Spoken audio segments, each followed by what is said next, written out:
Moksa adalah terbebas dari segala noda dan dosa untuk berbuat baik, akan kemudian di kehidupan selanjutnya menjadi makhluk yang baik. Kalau kemudian manusia selama hidupnya itu berlaku buruk gitu ya, maka di kehidupan selanjutnya akan menjadi makhluk yang paling buruk dan paling hina, bahkan menjadi kumbang tai. Assalamualaikum warahmatullahi wabarakatuh. Selamat sore. Salam sejahtera selalu bersunah. Kali ini kami berada di Desa Singopadu, guys. Nah ini di bawahnya ini kayak tempat mandinya Putri Raja, bosku ya. Nah, kalau diperhatikan itu kayak ada siluman ular di depan gitu, guys. Yang katanya Pak di Sunarko tadi, guys ya. Yang satu buntung, satunya lagi berkepala wanita, guys, putri gitu, guys ya. Nah, jadi sangat ngeri sekali, guys. Lokasinya kayak gini. Nah, di bawah Gua Singopadu, guys. Memang kalau dilihat ini dulu ini kayak seperti kena bencana alam, bosku ya. Kayak ada longsoran air dari atas ke bawah langsung gitu. Misalnya kalau dilihat di sini ini kayak sebuah desa dulunya. Tapi desanya hilang gitu. Kita akan coba naik pelan-pelan, bosku.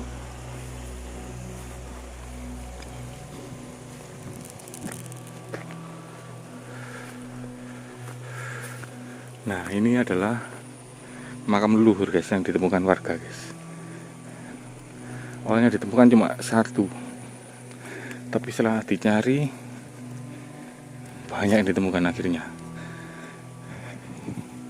Kita akan coba naik pelan-pelan karena di jalannya sangat nanjak sekali ini.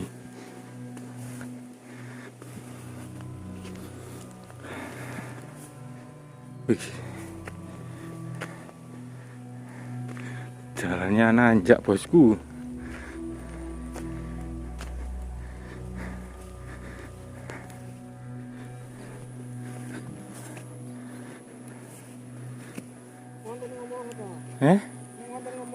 Wis, Kang. Wis. Iya. Nah, jalannya kayak gini, guys. Pegang gua tuh, Bang.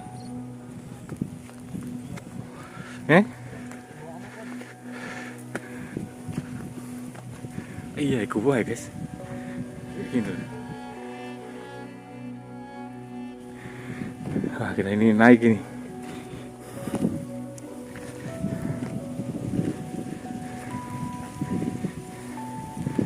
Nah, depan kita adalah Gua Singopadu, bosku ya. Kita coba masuk.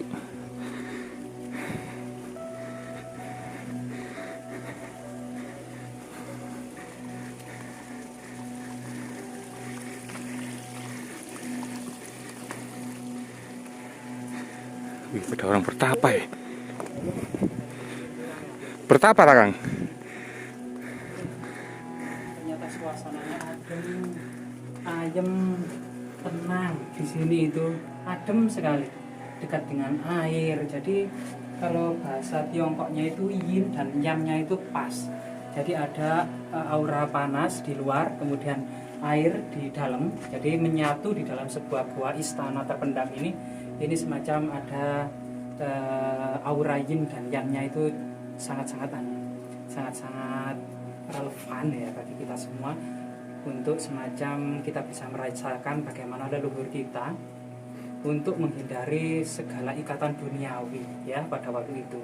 Misalnya di Majapahit sendiri terjadi pertikaian dan perebutan kekuasaan berlarut-larut yang dikenal dengan Paregrek Agung. Di sana kemudian para resi, para pertapa, para mahayogi termasuk para bangsawan ini memilih di usia pensiun ini, selain menyempurnakan catur asrama yang keempat ya, Brahmacarin, Grahasta, Wanaprastha, dan Sunyasa, itu memang lebih memilih menghindari segala ikatan dunia yang sifatnya duniawi, guna kemudian fokus memperdalam dharma, meditasi, bertapa, sampai kemudian menjemput moksa.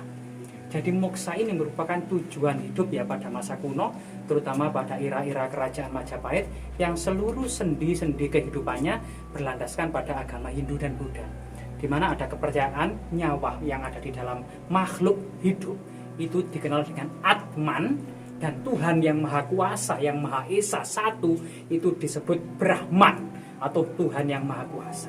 Di mana kemudian percikan dari zat Brahman itu disebut Atman atau nyawa bagi makhluk hidup. Moksa adalah terbebas dari segala noda dan dosa. Atman kembali suci dan kemudian menyatu dengan Tuhannya atau Brahman untuk menghindari belenggu rantai reinkarnasi yang tidak terputus-putus, yaitu kehidupan kembali. Mati hidup kembali, mati hidup kembali, mati kehidup kembali, dan manusia dituntut untuk berbuat baik akan kemudian di kehidupan selanjutnya menjadi makhluk yang baik. Kalau kemudian manusia selama hidupnya itu berlaku buruk gitu ya, maka di kehidupan selanjutnya akan menjadi makhluk yang paling buruk dan paling hina, bahkan menjadi kumbang tai. Nah, inilah kemudian sebuah pelajaran yang patut kita ambil dari kehidupan masa lalu.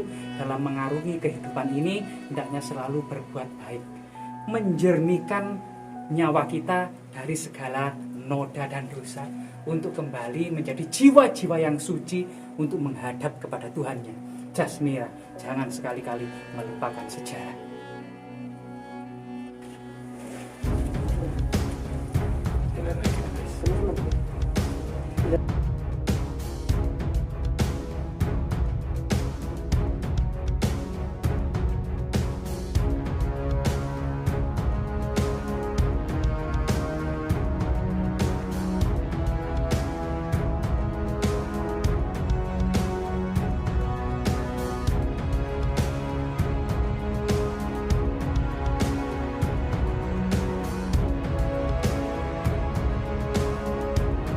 Selanjutnya menjadi makhluk yang baik. Kalau kemudian manusia selama hidupnya itu berlaku buruk gitu ya, maka di kehidupan selanjutnya akan menjadi makhluk yang paling buruk dan paling hina, akan menjadi kumbang tai. Nah, inilah kemudian sebuah pelajaran yang patut kita ambil dari kehidupan masa lalu. Dalam mengarungi kehidupan ini hendaknya selalu berbuat baik, menjernihkan nyawa kita dari segala noda dan dosa untuk kembali menjadi jiwa-jiwa yang suci untuk menghadap kepada Tuhan. Jasmira, jangan sekali-kali melupakan sejarah.